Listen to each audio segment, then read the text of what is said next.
కీర్తనల గ్రంథం 140వ అధ్యాయం 14వ వచనాన్ని మనందరం కలిసి, యెహోవా పడిపోవు వారందరినీ ఉద్ధరించువాడు, కృంగిపోయిన వారిని అందరినీ లేవనెత్తువాడు. హల్లెలూయా, హల్లెలూయా. మీకు రెండు విషయాలు చెప్పాను నేను. ఒకటి దేవుని కార్యాలు, మరొకటి సైతాను కార్యాలు. మొదటి కార్యాన్ని మనం చూస్తా ఉన్నాం. ఇక్కడ దేవుని కార్యం ఎలా ఉంటదంటే, పడిపోవు వారందరినీ ఆయన లేవనెత్తువాడు. హల్లెలూయా. ఇది దేవుని కార్యం. దేవుని యొక్క తలంపులు ఈ రీతిగా ఉంటాయి. ఆయన శోకపు లోయలో ఉన్న వారిని, వారి హృదయాన్ని బాగు చేసి ఆయన వారిని బాగు చేయగల దేవుడు. కష్టంలో ఉన్న వారిని కన్నీరు తుడిచి వారికి సంతోషం ఇవ్వగల దేవుడు మన దేవుడు. పడిపోయిన వారందరినీ ఏం చేస్తారంట ఆయన? ఉద్ధరించి. ఏం చేస్తారంట ఆయన? ఉద్ధరించి. ఈరోజున నిన్ను ఎవరైనా ఉద్ధరించే వాళ్ళు ఉన్నారా?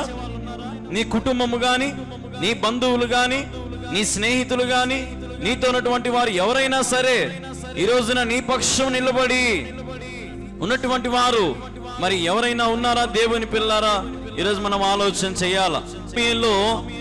దేవుడు అంటా ఉన్నాడు, నిన్ను ఉద్ధరిస్తాను. ఆమేన్, హల్లెలూయా. దేవుడు నిన్ను ఉద్ధరించబోతా ఉన్నాడు. ఈరోజు ఈ లోకంలో ఉన్న వాళ్ళందరూ ఏమంటారంటే, ఒకవేళ మనం ఎవరి దగ్గరికైనా కష్ట సమయంలో ఉన్నప్పుడు ఎవరి దగ్గరైనా ఏదైనా కొంచెం సహాయం అడిగితే, ఒరే నువ్వేదో ఉద్ధరిస్తావని నీ దగ్గరకు వచ్చానురా, నువ్వే నన్ను ఉద్ధరించాలా, నువ్వే నన్ను ఆదుకోవాలా, నువ్వే నన్ను కాపాడాలా అని మనం అడుగుతాం. అన్నప్పుడు అటుపక్కల ఆ వ్యక్తి అంటాడు, నిన్న దినం వచ్చింటే బాగుండు కదా నేను ఇచ్చేవాణ్ణి, మొన్న వచ్చింటే బాగుండు కదా నేను వచ్చేవాణ్ణి ఇచ్చేవాణ్ణి అని అంటా ఉంటారు కదండి. ఈ రోజున నీ శ్రమలను అర్థం చేసుకొని, నీ బాధలు అర్థం చేసుకొని నిన్ను ఉద్ధరించేటువంటి వారు ఈ లోకములో ఎవరు లేరు. ఉన్నారు ఎవరైనా? ఈ రోజున భర్త అయినా సరే ఏదో ఒక సమయంలో నీ మీద విసుక్కుంటాడు. భార్య అయినా సరే ఏదో ఒక సమయంలో భర్త మీద విసుక్కుంటా ఉంటది. పిల్లలైనా సరే ఏదో ఒక విషయంలో ఏమంటారంటే, ఏమా ఎంతకాలం అని నిన్ను మేము ఉద్ధరించమంటావు కదా, పోయి ఆ రూమ్ లో ఒక్కదాని ఉండిపో, నీ వంట నువ్వే వండుకో, నువ్వు నాయన కలిసి ఉండిపోండి, నువ్వు అమ్మ నాయన మీద కలిసి ఉండిపోండి, మేము మిమ్మల్ని సాకలేము, మిమ్మల్ని ఉద్ధరించలేము అనేటువంటి ఈ రోజున కడుపును పుట్టినటువంటి బిడ్డలు కూడా అనేటువంటి మాటలు ఈరోజు మనం ఎన్నో గమనిస్తా ఉన్నాం. హల్లెలూయా, హల్లెలూయా. మరి ఈ రోజున దేవుడు అంటా ఉన్నాడు, పడిపోవు వారందరినీ ఉద్ధరించువాడు, కృంగిపోయిన వారందరినీ లేవనెత్తువాడు. హల్లెలూయా, హల్లెలూయా. పడిపోయిన వారందరినీ ఉద్ధరించేవాడు, కృంగిపోయిన వారందరినీ లేవనెత్తువాడు మన దేవుడు. ఈ రోజున నువ్వు ఏ విషయంలో కృంగిపోతా ఉన్నావు, ఏ విషయంలో దిగులు పడతా ఉన్నావు, ఏ విషయంలో కన్నీరుతో, ఏ విషయంలో నువ్వు అసలు కృంగిపోతా ఉన్నావు, ఈరోజు నువ్వు ఆలోచన చేసుకో. ప్రభు అంటా ఉన్నాడు, నువ్వు కృంగిన వేళలో ప్రార్థన చేయి, నేను నిన్ను లేవనెత్తుతాను. హల్లెలూయా, హల్లెలూయా. ఈ రోజున కృంగిన వేళలలో ప్రార్థన చేసేటువంటి అనుభవం కలిగి ఉన్నావా? కృంగిన వేళలలో ప్రభు సన్నిధికి వచ్చేటువంటి అనుభవంలోకి నువ్వు ఉన్నావా? కష్టం వచ్చినప్పుడు, ఇబ్బంది వచ్చినప్పుడు నువ్వు ప్రార్థన చేసేటువంటి మనసు నీకున్నదా? ప్రతి ఒక్కరు కూడా గమనించాల్సిన విషయం ఏంటంటే, ఈ రోజున నీవు కృంగిన వేళలలో ప్రభు దగ్గరికి రాగలుగుతా ఉన్నావా? ఎక్కడ వస్తున్నామండి? ప్రభు దగ్గరికి వస్తున్నామా? కృంగిన సమయాలలో, వేదనలు ఉన్నప్పుడు, కష్టాలు ఉన్నప్పుడు, ఇబ్బందులు ఉన్నప్పుడు మనం ప్రభు దగ్గరికి రాలేకపోతున్నటువంటి వారిగా ఉన్నాం. అయితే ప్రభు అంటా ఉన్నాడు, నా దగ్గరికి వచ్చిన వారిని నేను లేవనెత్తుతాను. హల్లెలూయా. ఆయన యొద్దకు రావాలి ఎవరైనా సరే. రక్తస్రావం గల స్త్రీ 12 సంవత్సరాలు రోగముతో బాధపడింది. ఎన్ని సంవత్సరాలు? 12 సంవత్సరాలు బాధపడింది. ఆమెకున్నటువంటి ఆస్తిని వెచ్చించింది, డాక్టర్ దగ్గరికి పోయి ఉంటది, ఎన్నో తిప్పలు పడింది, ఎన్నో చేసింది, కానీ ఆమెకున్నటువంటి రోగము బాగే కాలేదు. ఎప్పుడైతే ఆ వీధిలో యేసు ప్రభు వస్తున్నాడని గ్రహించుకొని ఏం చేసింది? యేసు ప్రభు చెంగును తాకి స్వస్థత పొందిందామా? హల్లెలూయా, హల్లెలూయా. ఇంట్లో నుండే బాగుపడిందా? నాకు 12 సంవత్సరాల నుంచి రక్తస్రావం ఉంది, నా దగ్గర గలీజు వాసన వస్తూ ఉంటది, నాకు చాలా హీనమైనటువంటి కృంగిపోయిన నేను, నాకు బలం లేదు, యేసు ప్రభుని నా కాడికి రమ్మను అని ఏమని అనిందా? అనిందమ్మా? అనలేదే. ఆమెకు ఎంత కృంగిపోయిన స్థితిలో ఉన్నా సరే ప్రభు దగ్గరికి వెళ్ళింది, ప్రభుని తాకింది, ఆమె స్వస్థత పొందుకుంది. హల్లెలూయా, హల్లెలూయా. ఈ రోజున నీ జీవితంలో కృంగిన వేళలలో ప్రభు యొద్దకు రా, కృంగిన సమయాలలో ప్రభు దగ్గరికి రా. కృంగిన వేళలో మనుషుల దగ్గరికి పోయి, వారి దగ్గరికి పోయి నీ కష్టమును, నీ కన్నీరును చెప్పుకోవద్దు. ప్రభు పాదాల దగ్గరకు వచ్చి నీ కృంగిన ఆ సమస్య ఏందో, ఆ బాధ ఏందో ప్రభుకు చెప్పడం అలవాటు చేసుకోండి. ఆయన అంటున్నాడు, నేను మిమ్మల్ని లేవనెత్తువాడను. హల్లెలూయా. ఒక రోజునంట ఒక డబ్బాలో ఏముంటాయి మీకు తెలుసా? పీతలు తెలుసా మీకు? పీతలు, ఎండ్రకాయలు తెలుసా మీకు? ఎండ్రకాయలు, పీతలు అన్ని కూడా ఒక డబ్బాలో వేసి పెట్టారంట యజమాని. డబ్బాలో వేసి పెడితే ఆ డబ్బా మూత లైట్ గా బిగించాడంట యజమాని, ఊరికి అట్లా పెట్టాడంట యజమాని. అయితే ఈ ఒక్కొక్కటి ఎండ్రకాయ, ఈ పీత ఏం చేస్తా ఉందంటే ఒక్కొక్క దాని మీదకి ఎట్టగొట్ట అట్టెక్కి ఇట్టెక్కి అట్టెక్కి ఇట్టెక్కి పైకి ఎక్కిందంట. పైకి ఎక్కగానే కింద వాళ్ళకి చెప్పిందంట, రే నేను పైకి ఎక్కి రెడీగా ఉన్నాను, నేను పైకి ఎక్కి మిమ్మల్ని పైకి లాగుతాను అని అనిందంట. పైకి ఎక్కి నేను మిమ్మల్ని పైకి లాగుతాను అనిందంట. అనగానే ఈ పక్కనటువంటి ఈ మిగతా పీతలను అనుకున్నాయంట, ఒరే వీడు పైకి పోతే అసలు మన మర్చిపోతాడు, వాని కొద్ది వాడు పారిపోతాడు, కాబట్టి వీని మళ్ళీ మన కిందికి లాగుదామని మళ్ళీ ఆ పీతను ఏం చేశాయంట, కింద పీతలని కిందికి లాగేసినాయంట. గమనించారా?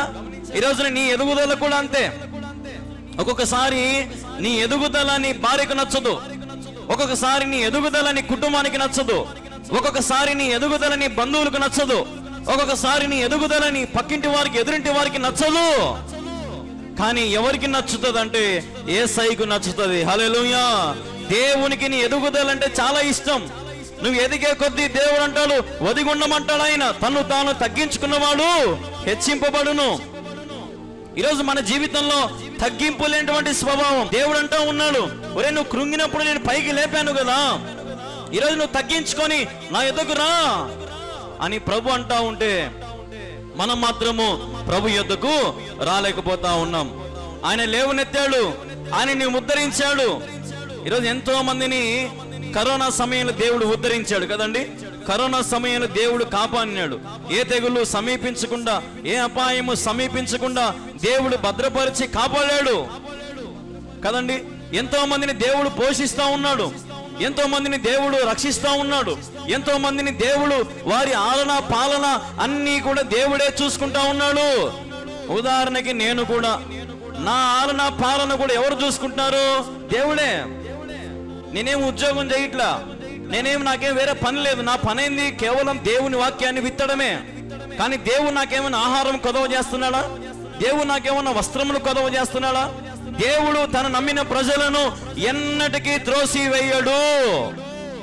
హల్లెలూయా, హల్లెలూయా. ఈ రోజున నువ్వు ఎదిగే స్వభావంలో ఉండాలా. ఆత్మీయతలు ఎదుగుతున్నావా? దీనత్వం కలిగి ఉన్నావా? ఒడంబడిక కలిగి ఉన్నావా? ప్రభుతో సహవాసం కలిగి ఉన్నావా? ఈరోజు మనం ఆలోచన చేయాలా. ఈ రాత్రికాల సమయంలో దేవుని కార్యం ఎలాగుంటదంటే, పడిపోయిన వారందరిని ఆయన లేవనెత్తువాడు, ఉద్ధరించువాడు. కృంగిపోయిన వారందరినీ ఆయన లేవనెత్తువాడంట. హల్లెలూయా. ఈ రోజున దేవుడు ఇంత శ్రేష్టంగా మనతో మాట్లాడుతూ ఉన్నాడు, కానీ ఇంకా చాలా మంది వాటిని చెవికెక్కించుకోరు. ఏం కాదులే, ఎప్పుడో ఒకసారి రక్షణ పొందుదాము, ఎప్పుడో ఒకసారి మారు మనసు పొందుదాము, దేవుడు నాతో మాట్లాడాలి, దేవుడు నాతో కలలో చెప్పాలి, దేవుడు నాకు రాత్రి నిద్రపోయేటప్పుడు నా ఇంటికి వచ్చి తలుపు తట్టి చెప్పాలి, అంతవరకు నేను రక్షణ పొందను, మారు మనసు పొందను అనేటువంటి మాటలు మనం గమనిస్తూ ఉంటాం. ఈ రోజున కృంగిపోయిన వారు దేవుని దగ్గరికి రమ్మని దేవుడే పిలుస్తా ఉన్న రెండు చేతులు చాచి. Hallelujah. God is calling everyone. దేవుడు ప్రతి ఒక్కరిని రెండు చేతులు చాచి ప్రేమతో పిలుస్తున్నాడు.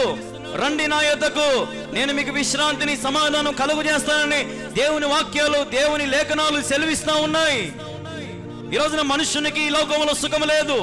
ఈ రోజు మనుషునికి ఈ లోకంలో ఎటు చూసినా సమాధానం లేదు. ఉందమ్మా ఎక్కడైనా సమాధానం ఉందా? ఎక్కడైనా మనకు సంతోషం దొరుకుతా ఉందా?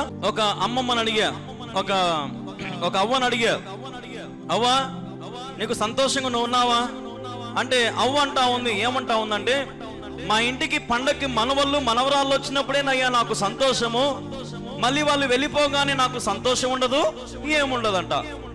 చూసారా, కొంతమంది సంతోషం ఎవరిలో ఉంది? మనుషుల్లో ఉంది. కొంతమంది ఆనందము వస్తువులలో ఉంటది, కొంతమంది సంతోషము ఫ్రెండ్స్ తో ఉంటది కదా. ఆ సంతోషము సమాధానం శాశ్వత కాలం ఉంటదా?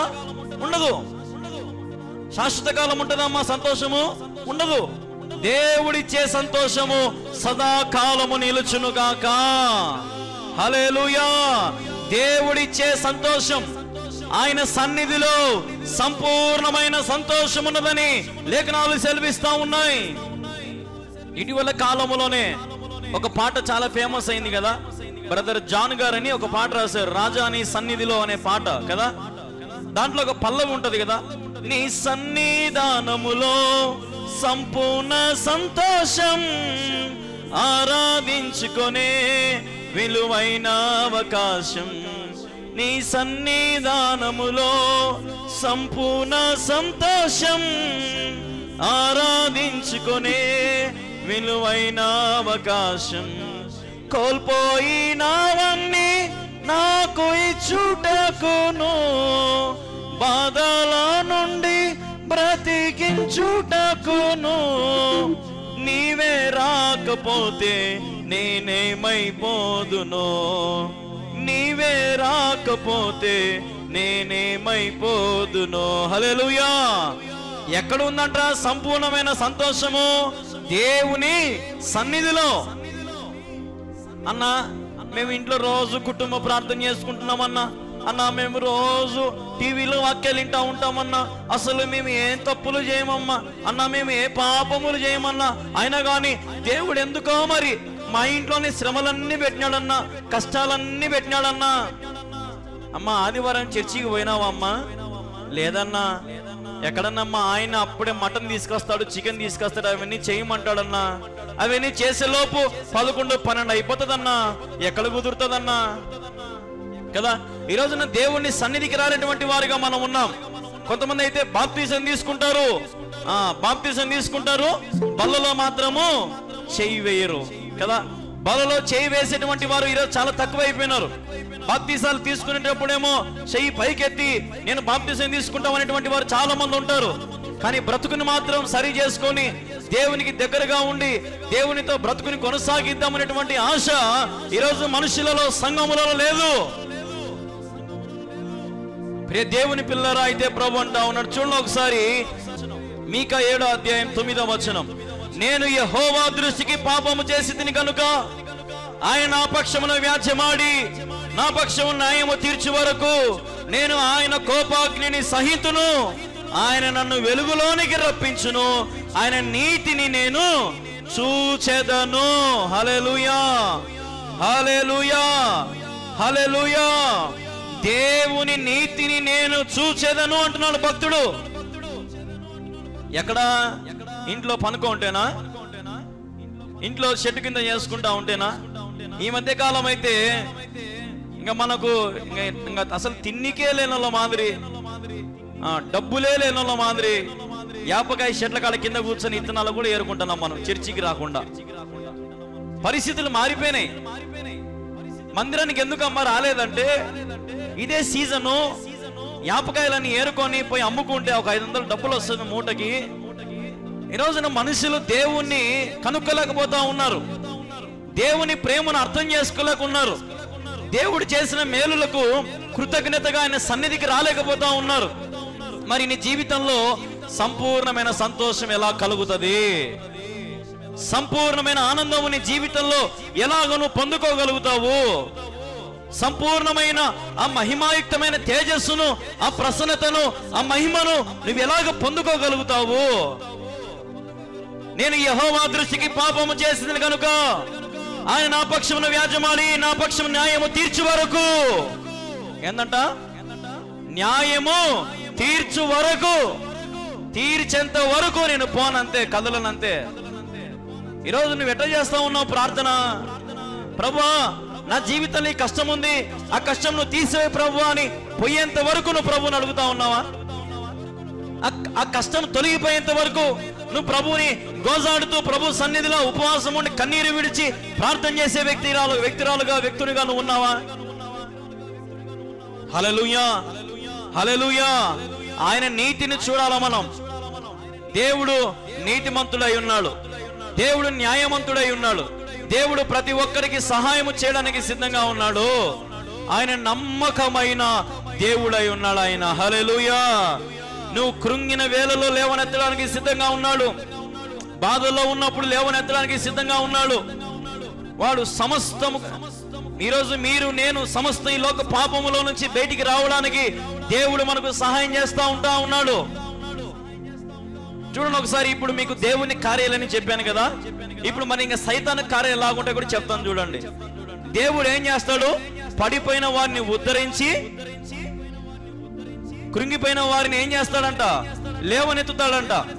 ఇప్పుడు సైతాను గాడు చేసే పనులు ఎలాగుంటాయి చూడండి ఒకసారి. మత్తయి సువార్త 27వ అధ్యాయం 4వ వచనం 5వ వచనం. నేను నిరాపరాధ కర్తవ్యమును అప్పగించి పాపము చేసి తిని చెప్పెను. వారు దానితో మాకేమి, నీవే చూచుకొనమని చెప్పగా అతడు ఆ వెండి నాణ్యములను దేవాలయంలో పారవేసిపోయి ఉరి పెట్టుకొనేను. ఏం చేసినాడంటమ్మా? ఏం చేస్తున్నాడంట ఆయన? ఉరి పెట్టుకున్నాడంట. ఏం పెట్టుకున్నాడంటమ్మా? ఉరి ఎవరు పని? అది దేవుని పనేనా? పడిపోయిన వారిని వీడేం చేస్తాడంటే అణిచివేస్తాడు. సైతాను గాని పని ఏందమ్మా? పడిపోయిన వారిని అణిచివేస్తాడు. ఏం చేస్తాడమ్మా సైతాను? పడిపోయిన వారిని అణిచివేస్తాడు. ఇక్కడ 30 వెండి నాణ్యాలకు ఎవరమ్మా అమ్మడిపోయింది మీకు తెలుసా? ఎవరమ్మా? ఇస్కరేతు యూదా.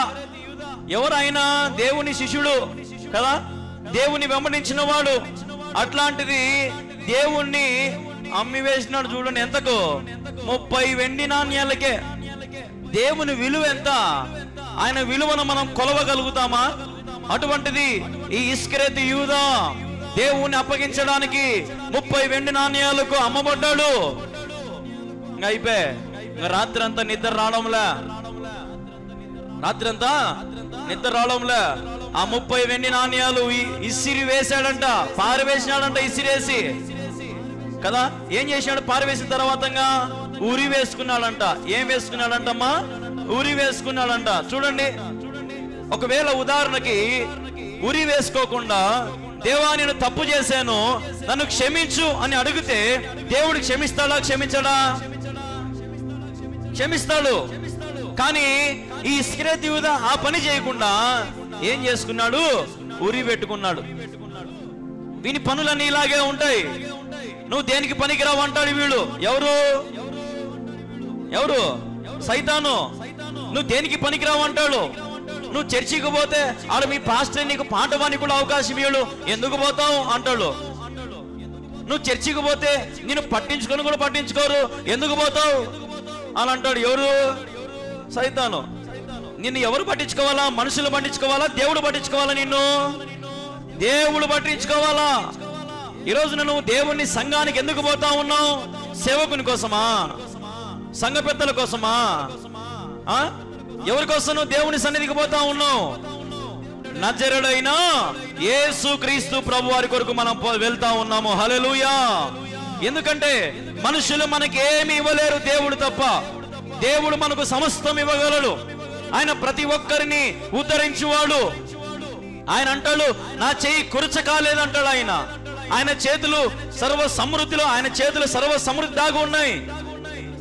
అడిగిన వారికి ఇచ్చేవాడు, వెతికిన వారికి దొరికేవాడు, తట్టిన వారికి తలుపులు తీర్చేవాడు మన దేవుడు.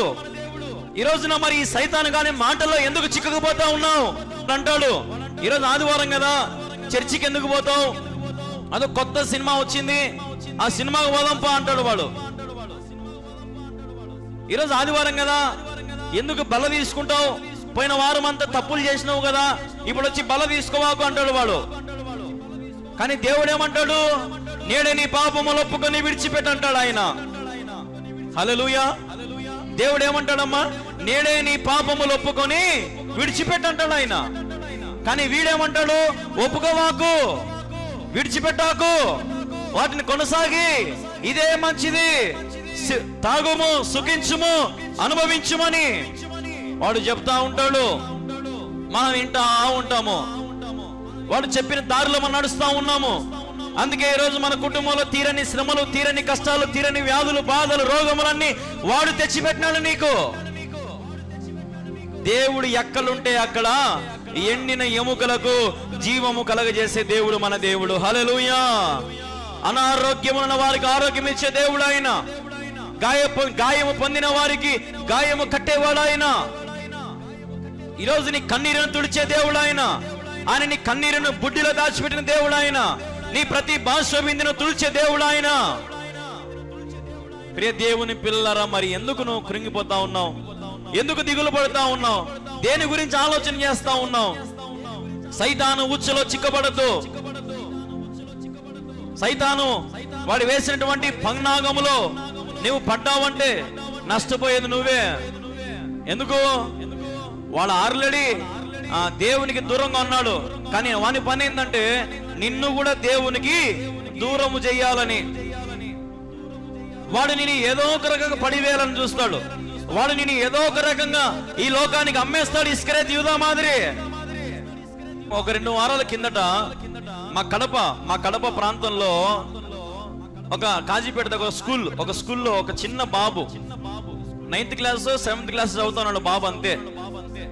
ఈ బక్రీద్కు హాలిడేస్ కు ఇంటికి పిలుచుకొని పోలేదని అలిగి పైన నుంచి దూంగి చనిపోయినాడంట. స్కూల్ పైన నుంచి దూంగి చనిపోయినాడంట. అది ఇప్పుడు ఎవరి ప్రేరేపణ? సైతాను ప్రేరేపణ. వాడు మనల్ని బతకనీయడు. మనం బాగుంటే వాడు ఒప్పుకోడు. మనం ఎదిగిపోతా ఉంటే వాడు ఒప్పుకోడు. నిన్ను కష్టాలు పెడతాడు, వాడు నీకు ముప్పు తిప్పలు పెడతాడు. వాడి పనే అది. ఉదాహరణకి బైబిల్లో యోబును చూసుకుందాం. యోబు చక్కగా దేవునితో ఉంటే, యోబు చక్కగా దేవునితో ఉంటే పోయి ఏం చేసినాడు? యోబునంతా కూడా సున్నా చేసి పారేసినాడు. యోబు దగ్గర ఉన్నవన్నీ కూడా తీసివేసేసినాడు కదా. వాని పని ఏంది మరి? నిన్ను ఊడ్చి వారడమే వాని పని. నిన్ను సున్నా చేయడం వాని పని. నువ్వు దేవుని సంఘానికి రాకుండా నిన్ను దూరం పెట్టాలనేది వాని పని, వాని ఆలోచన, వాని తలంపులు అన్ని అలాగే ఉంటాయి. చెప్పేది ఇదే, దేవుని కార్యాలను కోరుకో, సైతాను గాని కార్యాలను వదిలిపెట్టి నీ జీవితము సంతోషమయంగా ఉంటది. నీ జీవితము ఆనందమయముతో నిండిపోతుంది. నీ జీవితం అంతా ఏమి ఉన్నా ఏమి లేకపోయినా ప్రభు నీతో ఉంటాడు. హల్లెలూయా, హల్లెలూయా. గమనించండి, ఈరోజు చాలా మందికి ఇల్లులు ఉండొచ్చు, కానీ ఎంత ఇల్లున్నా ఇంట్లో సంతోషం ఉంటుందా? ఉంటదమ్మా? ఉండదు. ఎంత డబ్బైనా ఉండని, ఎంత ఆస్తి అయినా ఉండని, వాళ్ళకి సంతోషం ఉంటుందా? ఉండదు. పేదవాళ్ళకి సంతోషం ఉంటుందా? ఉండదు. ఎందుకంటే వాళ్ళకు రేపు సంపాదించుకోవాలా, ఏదో ఒక రోజు నా బతుకు మార్చుకోవాలా, ఎప్పుడు ఈ గుడిసైనా పెద్ద ఇల్లు కట్టుకోవాలా కదా. మనుషులకు సంతోషం లేకుండా లేచినప్పటి నుంచి రాత్రి వరకు వాడు నిన్ను అందరితో పోల్చేటట్టు చేస్తాడు. నిన్ను దేవునికి దూరం చేస్తాడు. నీ కుటుంబాన్ని దేవునికి దూరం చేస్తాడు. ఏమే చర్చికి పోతే ఏమొస్తుంది? పోదంపా, ఇద్దరంపై కష్టపడితే షరొక 500 కూలి వస్తుంది. చర్చికి పోతే ఏమొస్తుంది మనకు అనేటువంటి మాటలు సైతాను గాడు రప్పిస్తాడు. ఈరోజున దేవుడు నీ జీవితంలో ఎన్ని మేలులు చేసినా ఆయన ఆలయంలోకి రాలేకపోతా ఉన్నావు. దీవారాత్రములైన వాక్యాన్ని ధ్యానించలేకపోతా ఉన్నావు. కనీసం ఒక్కరికైనా సువార్త చెప్తా ఉన్నావా? నీ పక్కింటోళ్ళ దగ్గర నీకు సాక్ష్యం ఉందా? నీ ఎదురింటోళ్ళ దగ్గర నీకు సాక్ష్యం ఉందా? నీ సంఘములో నీకు సాక్ష్యం ఉందా? దేవుడు అంటున్నాడు, ఒరే నువ్వు పడిపోతే భయపడద్దు, నేను నిన్ను లేవనెత్తుతాను. హల్లెలూయా. పడిపోయిన వారిని లేవనెత్తేవాడు ఆయన. ఇప్పుడు తప్పిపోయిన కుమారుడు పందుల పొట్టు అంతా తిని పడిపోయినాడు, అనారోగ్యం వచ్చి కళ్ళు తిరిగి పడిపోయినాడు కదా. పడిపోయినప్పుడు అప్పుడు తప్పిపోయిన కుమారుడికి ఏం ఆలోచన వచ్చింది? నేను నా తండ్రి ఇంట ఉండినప్పుడు నాకు ఏ కష్టం రాకుండా మా నాయన నన్ను చూసుకున్నాడు, ఇంటి చుట్టూ పనులు ఉన్నారు, ఎంతో బాగుండింది. అనవసరంగా నా చేతులారా నేనే నా జీవితాన్ని పాడు చేసుకొని ఈ వ్యసనాలకు అలవాటు అయిపోయి ఈరోజు నా బతుకు పందులు తినే పొట్టుకొచ్చేసింది నా బతుకు అని ఆ ఆలోచన ఎవరు తెప్పించారు? దేవుడే. దేవుడు తెప్పించాడు ఆలోచన. నువ్వు ఇంటికి పోగా ఎందుకు ఇంతకాలం ఈ కష్టంలో ఉంటావు? ఎందుకు ఈ కన్నీరుతో ఉంటావు? ఎందుకు ఈ పందులు పొట్టు తింటావు? నువ్వు పో మీ నాయన కాడికి, మీ తండ్రి దగ్గరికి పో. దేవుడు మంచి ఆలోచనలు చెబుతాడు. సైతాన్ గాడు ఏం చెప్తాడు తెలుసా? పోవద్దు, సావోగివో ఇన్న సావు, ఆత్మహత్య చేసుకో. తిరిగి వెనక్కిపోయినావంటే నీకు చిన్నతనంగా ఉంటది, నీకు సిగ్గుమైనట్టుంటది, నువ్వు చచ్చిపోంగా. అది ఎవరి మాటలు? సైతాన్ గాని మాటలు. గమనించినారా? ఈ రోజు నా సైతాన్ గాడు నెగిటివ్ గా ఉంటాడు, దేవుడు ఎప్పటికీ పాజిటివ్ గా ఉంటాడు. మన దేవుడు నీ మంచిని కోరేవాడు, మన దేవుడు నీ శ్రేయస్సును కోరే దేవుడు. మన దేవుడు నీ దగ్గర నువ్వు ఏవి కోరేది దేవుడు కాదు, కానీ ఆయన కోరేది నిన్నే. ఆయన నీ కొరకు ఏమైనా చేయడానికి సిద్ధంగా ఉంటాడు. సమస్తము నీ కొరకు ఇవ్వడానికైనా సిద్ధంగా ఉంటాడు. అయితే మరి మన ప్రభుని మనం అడుగుతా ఉన్నామా? దేవుని కార్యాలలో ఉన్నావా, సైతాను కార్యాలలో ఉన్నావా? ఆలోచన చేయి. ఈరోజున చాలా మంది సైతాను కార్యాలలో చిక్కుకుపోయి ఉన్నారు, సైతాను తలంపులలో చిక్కుకుపోయి ఉన్నారు. దేవుని కార్యాల వైపు చూడక, దేవుని మేలులు పొందుకోక, దేవుని ఆశీర్వాదాలు పొందుకోక, అన్నిటికంటే దేవుడిచ్చే ఉచితమైన రక్షణ అనుభవించలేనటువంటి వారు ఎంతో మంది ఉన్నారు. దేవుడిచ్చేటువంటి ఉచితమైన మారు మనసుని పొందుకోలేనటువంటి వారు అనేక మంది ఉన్నారు. ప్రార్థన చేస్తున్నావా? నీ కుటుంబం కొరకు, నీ ఎదురింటోళ్ళ కొరకు, నీ సంఘంలో ఉన్నటువంటి యవనస్తుల కొరకు, సంఘ కాపురుల కొరకు, పెద్దల కొరకు, నీ బంధువుల కొరకు, స్నేహితుల కొరకు నువ్వు ప్రార్థన చేసేటువంటి వారుగా నువ్వు ఉన్నావా? మోకాలు వేస్తే నీ ప్రార్థన ఎవరికి వినపడాలా? మోకాలు వేస్తే నీ ప్రార్థన ఎవరికి వినపడాలా? దేవునికి వినపడాలా. హల్లెలూయా, హల్లెలూయా. మోకాలు వేసే ప్రార్థనే మనకు రాదు. ఒకరోజు ఒక ఆమె నాతో అంటా ఉంది, ఏమ్మా ప్రార్థన చేసుకుంటున్నావా? అయ్యి బాబోయ్ ఎందుకు చేసుకోనండి, ప్రతిరోజు ప్రార్థన చేసుకుంటానండి బాబోయ్ అనింది. చాలా సంతోషం అమ్మా, ఎంతసేపు చేసుకుంటావంటే, అది ఏంటోనండి బాబు, మొక్కలు వంగగానే ఏదో గంట అయిపోయినట్టు అనిపిస్తుందండి, వెంటనే లేస్తానండి బాబోయ్. మొక్కలు వంగగానే ఎంత అనిపిస్తుందంట ఆమెకు? గంట సేపు కూర్చున్నట్టు అనిపిస్తుందంట. అందుకని ఆమె ఫిక్స్ అయిందంట. ఇంకా ఏం ఫిక్స్ అయిందంటే, ఇంకా మొక్కలు వంగే బదులు పనుకొని చేసుకుంటే పోతుంది కదా అని రోజు మంచం మీద పనుకొని ప్రార్థన చేసుకుంటుందంట. హల్లెలూయా. చూడండి, ప్రార్థన ఎటు చేస్తున్నారు కొంతమంది ప్రార్థన ఇంకా నేర్చుకోలేకపోతా ఉన్నారు. ఇంకా పరలోక ప్రార్థనే. పరలోకమందున్న మా తండ్రి మీ నామం పరిశుద్ధపరచబడునుగాక, ఇంకా ప్రార్థనే. దేవుడు ఆ ప్రార్థన ఎవరికి నేర్పించినాడు? అప్పట్లో వాళ్ళకి నేర్పించాడు ఆ ప్రార్థన. ఇప్పటికి ఇంకా ప్రార్థన చేసుకుంటా కాలం గడిపేస్తా ఉన్నారు చాలా మంది భక్తులు. ఈరోజు నీవు నోరు తెరిచి ప్రభువును స్తుతించలేకపోతా ఉన్నావు. దేవుడు నీ జీవితంలో చేసిన మేలులకు ఏమి ఇచ్చాను రుణాన్ని తీర్చుకోగలుగుతావు కదా. అందుకే ఒక భక్తుడు ఒక పాట రాసినాడు కదా, నీవు చేసిన ఉపకారములకు నేనేమి చెల్లింతును, ఏడాది దూడలనా వేలాది పొట్టేళ్ళనా. చూడండి ఏమంటున్నాడు, నీకు దూడల్ని ఏమంటావా, పొట్టేళ్ళని ఏమంటావు, ఏమంటావు నీ ప్రేమకు? హేబేలు దేవునికి ఏమర్పించాడు? హేబేలు కొవ్విన మచ్చలేనటువంటి స్వచ్ఛమైనటువంటి గొర్రెపిల్లని తెచ్చి ఇచ్చినాడు దేవునికి. కయ్యోను ఏమి ఇచ్చినాడు? పనికిరానేవి దేవునికి ఇచ్చినాడు కదా. ఇప్పుడు దేవుడు ఎవరిని అంగీకరించినాడు? కయ్యేను అర్పణ తెచ్చాడు దేవునికి, హేబేలు అర్పణ నచ్చింది దేవునికి. అర్పించు వాటి కంటే అర్పించు మనసు ముఖ్యం. ఏ ముఖ్యమంట? అర్పించే మనసు ఉండాలా. ఈరోజు చాలా మంది, నేను ఎన్నోసార్లు చెప్పిన నా ప్రసంగాలలో, దేవునికి ఇచ్చే విషయంలో మనసు పూర్తిగా ఎవరు? దేవునికి ఇచ్చే విషయంలో కొరతలే. పాస్టర్యా ఇదో అంతవరకు నాకు ఆ లెక్కే లేదు, ఇంకా బువ్వకు లేదు మాకు తిన్నీకి కదా. కొంతమంది దేవునికి ఇచ్చే విషయంలో కూడానండి, దేవునికి ఇచ్చే విషయంలో కూడా నా దగ్గర ఏముంది? దేవుడు అంటాడు, నాకు నీ దగ్గర అవసరం లే, నాకు నువ్వు కావాలా. దేవాలయం దగ్గర పేతురు యోహాను ప్రార్థించగా ఏం జరిగింది? ఏమన్నారు వాళ్ళు? వెండి బంగారం మా యొద్ద లేదు గాని, వెండి బంగారము మా యొద్ద లేవు అంటే మా దగ్గర ఏమీ లేవురా నాయన, మా దగ్గర యేసయ్య శక్తి ఉంది, నువ్వు యేసు నామములో లేయి అంతే. హల్లెలూయా. లేచినాడు. లేచినాక ఏం జరిగింది? దేవాలయంలోకి పోయినాడు. హల్లెలూయా. ఎక్కడికి పోయినాడు? అందరూ ఒరే నువ్వు బయట తాపోల కాడ ఆడ కూర్చున్నావే, నువ్వు ఏంద్ర నీకు కాళ్ళు ఎట్టొచ్చినాయి? ఏమైంది ఇప్పుడు? దేవుడు చేసే కార్యాలు అనేక మందికి బయలుపరచబడతా ఉన్నాయి. హల్లెలూయా.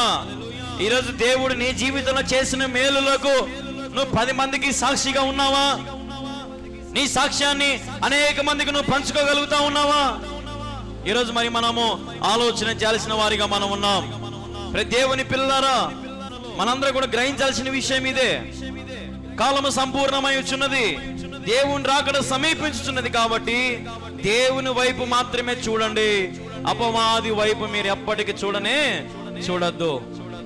ప్రభువును ఆశ్రయించేవారు ధన్యులు, ప్రభుతో నిలిచేవారు ధన్యులు, ప్రభుతో సహవాసం చేసేవారు ధన్యులని వాక్యం సెలవిస్తా ఉన్నది. కాబట్టి ఈ ప్రార్థనలు ఏకీభవిస్తున్న వారు మీరందరూ ధన్యులే. ఆమేన్. హల్లెలూయా. మీరందరూ ధన్యులే. ఎంతో మందికి లేని ధన్యత, ఎంతో మందికి లేని భాగ్యము దేవుడి రోజు మీకు ఇచ్చాడు. కాబట్టి కార్య ఆరంభము కంటే అంతము మేలు కదా. ఏదో ఈరోజు కళ్యాణ్ బాబు అన్న ప్రారంభం చేసినాడు, ఒక వారం, ఒక 3-4 రోజుల నుంచి మేము చేరుతున్నామని కాదు. ఈ సహవాసము సదాకాలం ఉండాలా. మనకు ఎట్లుండాలా? మనకు సదాకాలం ఉండాలా. ఎన్ని పనులున్నా, ఎన్ని కార్యాలున్నా. ఎందుకు నీకు దేవుడు ఇయర్ ఫోన్స్ ఇచ్చింది? ఇయర్ ఫోన్స్ ఎందుకు దేవుడు నీకు ఇచ్చింది? ఎక్కడున్నా, ఎంత బిజీగా ఉన్నా అవి షోలో పెట్టుకొని వినమని, సినిమా పాటలు పెట్టుకొని వినమని కాదు నీకు ఇచ్చింది. దేవుడు నీకు ఇచ్చిన ప్రతి యంత్రాన్ని నువ్వు దేవుని కోసం వాడుకోవాలా. దేవునికి ఇచ్చిన ప్రతి ఒక్కటి ప్రభు కోసం వాడాలా నువ్వు. అప్పుడు నువ్వు దీవించబడతావు, ఆశీర్వదించబడతావు. నీ తలాంతులు ప్రభు కోసం వాడాలా, 10 మందిలో సాక్షిగా ఉండాలా. అప్పుడు దేవుడు నిన్ను కూడా దీవిస్తాడు, ఆశీర్వదిస్తాడు. ప్రభు మీద అనుకోండి, ప్రభు మిమ్మల్ని దీవించును గాక. ఆమేన్. దేవుని కార్యాల వైపు ఉండండి, దేవుని కార్యాన్ని నెరవేర్చండి. సైతాను కార్యను మీరేం చేయాలా? శీఘ్రముగా మీ తలకి, వాని తల మీద మీ కాలు పెట్టి ఏం చేయాలా? చితక తొక్కాలా. హల్లెలూయా. గాడిద దవడతో ఎంతమందిని కొట్టినాడమ్మా? ఎంతమందిని కొట్టినాడు గాడిద దవడతో? ఎంతమందిని కొట్టాడమ్మా? నువ్వు నేను కొట్టగలుగుతామా 1000 మందిని? మన వల్ల అవుతుందా 1000 మందిని? 2-3 లేదంటే ఒక 10 మంది మన మధ్యలో నిలబడుకొని ఎరా అన్నారనుకో, అయిపోయా, మన సంగతి అయిపోయింది ఇంకా కదా. కానీ ఇక్కడ గాడిద దవడతో 1000 మందిని, అబ్బా అసలు అది సంసోను చరిత్రలోనే గొప్పదంటంగా కదా. ఇంకా గొప్పది ఏంటంటే, దేవాలయం దగ్గర కట్టేసినప్పుడు మొత్తం లాగుతాడు, నన్ను క్షమించని చెప్పి లాగినప్పుడు ఆ దేవాలయంలో వాళ్ళందరూ కూడా చచ్చిపోతారు. ఇంకా అది ఇంకా గొప్ప సంఖ్య. నువ్వు నేను చంపగలుగుతావా? మనం సైతాన్నే చంపలేకున్నాము, మనుషుల కథ ఎందుకులే కదా. మనం సైతాన్ని కానీ జయించలేకున్నాము, కానీ మనకు మనుషుల మీద పోటీ, వాని ఏదో ఒకటి చేయాలా, వీని ఏదో ఒకటి చేయాలని కదా. దేవుని పిల్లరా, ప్రభు కార్యం నెరవేర్చండి. ప్రభు కార్యాలు తెలుసుకోండి. ఆయన పడిపోయిన వారిని ఉద్ధరించువాడు, కృంగిపోయిన వారిని లేవనెత్తువాడు. హల్లెలూయా. పడిపోవు వారందరినీ లేపెడి వాడవు నీవే ప్రభు, విడువవు నన్నిక ఎన్నడైనను, పడిపోకుండా కాయు రక్షక. హల్లెలూయా. దేవునికి మహిమ కలుగును గాక. ప్రార్థన చేసుకుందాం. దేవుడు చక్కగా ఈరోజు మనతో మాట్లాడాడు కాబట్టి వాక్యాన్ని బాగా గుర్తుపెట్టుకోండి.